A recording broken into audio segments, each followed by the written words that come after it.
2018 से मेरा यहाँ से इलाज चल रहा है रमेश डॉक्टर से, और किडनीज में मेरे सिस्ट थे पहले। उसके बाद फिर दिक्कत आ गई थोड़ी सी, फिर मेरा डायलिसिस चलता रहा बेटा, और फिर मेरे हस्बैंड ने मेरे को किडनी डोनेट। अब मैं ठीक हूँ बिल्कुल, स्टाफ बहुत अच्छा है, डॉक्टर्स सारे बहुत अच्छे हैं यहाँ पे। मेरी धर्मपत्नी का इलाज चल रहा था 2018 से डॉक्टर रमेश, किडनी की प्रॉब्लम थी, और डॉक्टर रमेश जी का जो व्यवहार है बहुत अच्छा है, ट्रीटमेंट रेगुलर यहीं से चल रहा था। अब मार्च 2023 में ये डायलिसिस आ गया, और 3 महीने जो ये डायलिसिस वाला एक बड़ा पेनफुल प्रोसेस है। तो अपन ने आज से 2 महीने पहले एकदम प्लानिंग बनाई, वेट ट्रांसप्लांट करा दिया जाए। तो मैंने अपनी टेस्टिंग करवाई और मैचिंग हो गई, तो डॉक्टर नीरज जी थे उसमें ऑपरेशन से सक्सेस रहा, ऑपरेशन हुआ। अब आज तो बिल्कुल फिर एकदम ठीक है, और प्रार्थना ये करते हैं वे आगे चलती रहेंगी। आज हम एक ऐसे मरीज़ की बात करेंगे जो हमारे पास पिछले 5 साल से ट्रीटमेंट करवा रहा है। ये ट्रीटमेंट उस पेशेंट का हम पहले मेडिकल ट्रीटमेंट करते थे, पर जब किडनी ने पूरा काम करना बंद कर दिया तो फिर हम उनका डायलिसिस करते थे। इन पेशेंट्स का डायग्नोसिस कहें तो उनकी किडनीज में बहुत ज़्यादा सिस्ट थी, जिसको हम पॉलीसिस्टिक किडनी डिजीज़ कहते हैं, और उसके साथ उनको diabetes mellitus, high blood pressure, hypothyroidism की प्रॉब्लम भी थी। काफ़ी दिनों तक उनका ट्रीटमेंट मेडिकल ट्रीटमेंट से चलता रहा, पर पिछले 6 महीने से उनका जो किडनी था वो बिल्कुल ख़राब हो गया, और हमें उनको डायलिसिस पे शुरू करना पड़ा। डायलिसिस पे वो ठीक ठाक चल रहे थे, लेकिन फैमिली ने डिसाइड किया कि हम इनका ट्रांसप्लांट कराएंगे। उनका जो डिजीज़ पॉलीसिस्टिक किडनी डिजीज़ है, जो वो डिजीज़ फैमिली में रन करता है, तो उनके जो चिल्ड्रन थे उनमें भी ये डिजीज़ के अर्ली फीचर थे। तो हमें डोनर के लिए काफ़ी ढूंढने में काफ़ी मेहनत की। इसके साथ साथ उनके हस्बैंड सामने आए कि वे किडनी डोनेट कर सकते हैं अपनी वाइफ के लिए। नॉर्मल सर्कमस्टांसिस में ज़्यादातर टाइम में वाइफ हस्बैंड को किडनी देती है, पर ये एक यूनिक केस है जिसमें हस्बैंड ने वाइफ को किडनी दिया है। तो ऐसे केसेस कम देखने में मिलते हैं।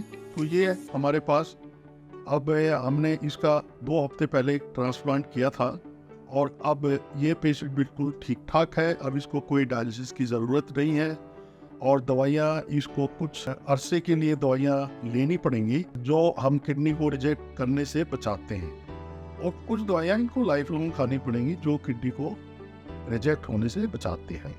तो ये एक पेशेंट ऐसा है जिसमें हमारा ट्रीटमेंट काफ़ी सक्सेसफुल रहा है, एंड आज हम इस पेशेंट को बहुत अच्छी हेल्थ के साथ डिस्चार्ज कर रहे हैं। Thank you very much. देवा मदान जी के माध्यम से आज मैं बताना चाहूँगा, एक हमारी जन्मजात बीमारी होती है जिसको हम बोलते हैं polycystic kidney disease, short form में बोलते हैं ADPKD। ये बीमारी पीढ़ी दर पीढ़ी चलती है, और ऐसी कंडीशन में ये पाया जाता है कि मेजॉरिटी पेशेंट्स जो हैं वो लगभग 40 और 45 के बीच में जो उनकी किडनीज जो हैं वो अफेक्ट हो जाती हैं, और वो डायलिसिस डिपेंडेंट हो जाते हैं। और अगर हम जैसे मिसेस देवा मदान की बात करें तो ये ना केवल ADPKD से ग्रस्त थी, बल्कि इनको लंबे समय से ब्लड प्रेशर और शुगर की दिक्कत थी। तो ADPKD की वजह से किडनी कमज़ोर हो रही थी, और ऊपर से जो हम कह सकते हैं कि ऊपर से सेकेंड इंसल्ट जो है वो इनका ब्लड प्रेशर और शुगर की बीमारी की वजह से हुआ, और अल्टीमेटली ये जिसको हम कहते हैं एंड स्टेज रीनल फेलियर, यानी कि स्टेज 5 किडनी डिजीज़ में आ गए और डायलिसिस पे डिपेंडेंट हो गए। ये बात हम इसलिए करते हैं क्योंकि बहुत सारे पेशेंट्स हमारे पास आते हैं जो ADPKD को लेके कुछ गलत धारणाएं होती हैं, कुछ गलत सुना होता है, और उनकी कुछ क्वेरीज होती हैं कि जी ADPKD वालों का क्या ट्रांसप्लांट नहीं हो सकता, या जो पॉलीसिस्टिक किडनी वाली डिजीज़ के लोग हैं उनको कौन किडनी दे सकता है। तो जैसे मैंने आपको पहले बताया कि पॉलीसिस्टिक किडनी डिजीज़ बेसिकली ये क्रोमोसोमल डिसऑर्डर या जेनेटिक डिजीज़ है, तो पीढ़ी दर पीढ़ी चलती है। तो ऐसे केसेस में हमारे जो सिबलिंग्स हैं यानी कि हमारे भाई बहन हैं, हमारे बच्चे हैं, जो नेक्स्ट जनरेशन है, उसमें लगभग 50% संभावना रहती है कि ये किडनी डिजीज़ का जो जीन है वो कैरी हो गया हो और लेटर ऑन लाइफ में 35 के बाद या 30 के बाद ये डिज़ीज़ जो है वो अपना मैनिफेस्ट करना शुरू कर दे।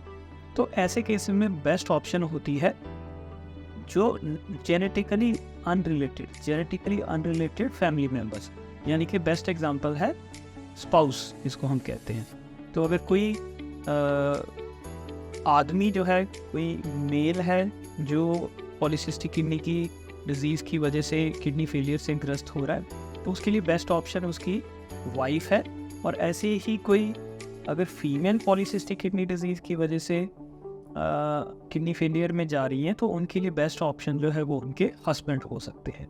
तो ये कानूनन तौर पे एक लेजिटिमेट ट्रांसप्लांट है, जिसकी मान्यता कानून हमें देता है, फैमिली के अंदर का ट्रांसप्लांट है, और बट जेनेटिकली ये एक डिफरेंट है।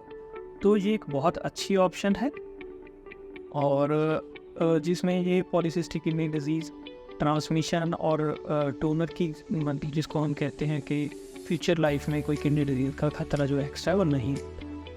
दूसरा मैं बात करना चाहूँगा कि अगर कोई भी पॉलीसिस्टिक किडनी डिजीज़ का पेशेंट है, अगर उनको कोई सेकेंड इंसल्ट यानी कि ब्लड प्रेशर, शुगर या किडनी स्टोन रिलेटेड बीमारी है, तो उसका समय रहते सही इलाज बहुत ज़रूरी है। अगर हम पॉलीसिस्टिक किडनी डिजीज़ एक ऐसी बीमारी है जिसका हम कोर्स बहुत ज़्यादा चेंज नहीं कर सकते, क्योंकि ये हमारे जीन्स में बसी हुई है, ये हम पिछली पीढ़ी से लेके आए हैं। बट अगर जो सेकेंड इंसल्ट है ब्लड प्रेशर, शुगर या स्टोन डिजीज़, अगर समय रहते हम उसका सही इलाज कर पाएँ, तो किडनी को जो होने वाला डैमेज है उसको डेफिनेटली हम कम कर सकते हैं, और प्रोग्रेशन टू किडनी फेलियर जो एंड स्टेज किडनी डिजीज़ है उसको हम स्लो कर सकते हैं। तो यही मेरा कहना है कि पॉलीसिस्टिक किडनी डिजीज़ के पेशेंट्स को घबराने की या चिंता करने की ज़रूरत नहीं है। वो एक अच्छे कैंडिडेट्स होते हैं किडनी ट्रांसप्लांट के लिए, बाकी मरीज़ों की बजाय, जिनको कि कुछ इंटेग्रल ग्लोमेरुलोनेफ्राइटिस जैसी कुछ बीमारियां होती हैं, और वो बेटर रिकवर करते हैं। कुछ सर्जिकल चैलेंजेस ज़रूर होते हैं, किडनी साइज़ बड़ा होने की वजह से पुरानी किडनी, तो नई किडनी के बैठने के लिए हमें जगह बनाने में कई बार दिक्कत आती है। अदरवाइज़ वो बाकी किडनी पेशेंट से बेटर बिहेव करते हैं, जल्दी रिकवर करते हैं, और उनको फ्यूचर में ये नई किडनी में ये बीमारी आने की संभावना नहीं रहती है। और ये देवा मदान जी का ट्रांसप्लांट कुछ ही हफ्तों पहले हुआ है। उनके हस्बैंड श्री दिलीप मदान जी ने उनको किडनी दी है। दोनों बहुत ही अच्छा कर रहे हैं, बहुत जल्दी रिकवर किए हैं। मेरी ढेर सारी शुभकामनाएं उनके साथ, और उनकी अच्छी सेहत की दोनों की मैं फ्यूचर में कामना करता हूँ। धन्यवाद।